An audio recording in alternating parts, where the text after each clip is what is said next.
வணக்கம். ஆகாஷ்வாணி புதுச்சேரி செய்திச் சுருக்கம் வாசிப்பவர் கோதை நாயகி. குடியரசு துணைத் தலைவர் திரு ஜெகதீப் தங்கர் 2 நாள் பயணமாக இன்று கேரள மாநிலம் செல்கிறார்.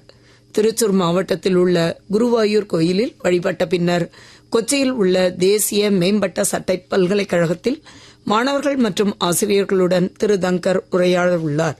மத்திய வர்த்தகம் மற்றும் தொழில்துறை அமைச்சர் திரு பியூஷ் கோயல் பெங்களூருவில் நேற்று நடைபெற்ற ஐஐடி மெட்ராஸின் சங்கம் 2025 உலகளாவிய கண்டுபிடிப்பு மற்றும் முன்னாள் மாணவர் உச்சி மாநாட்டில் கலந்து கொண்டு பேசுகையில் 2047 ஆண்டிற்குள் நாட்டை $4 டிரில்லியன் பொருளாதாரத்தில் இருந்து $32 டிரில்லியன் பொருளாதாரமாக மாற்றும் வகையில் இந்தியாவின் கொள்கைகள் கட்டமைக்கப்பட்டுள்ளன என்று தெரிவித்தார்.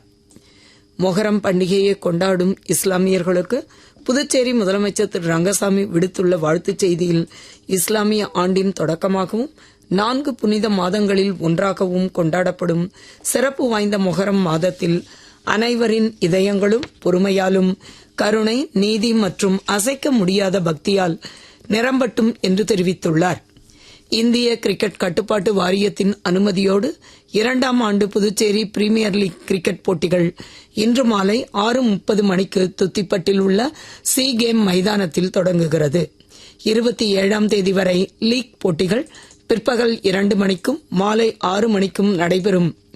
இப்போட்டிகள் தனியார் ஸ்போர்ட்ஸ் சேனலில் நேரடியாக ஒலிபரப்பப்பட உள்ளது.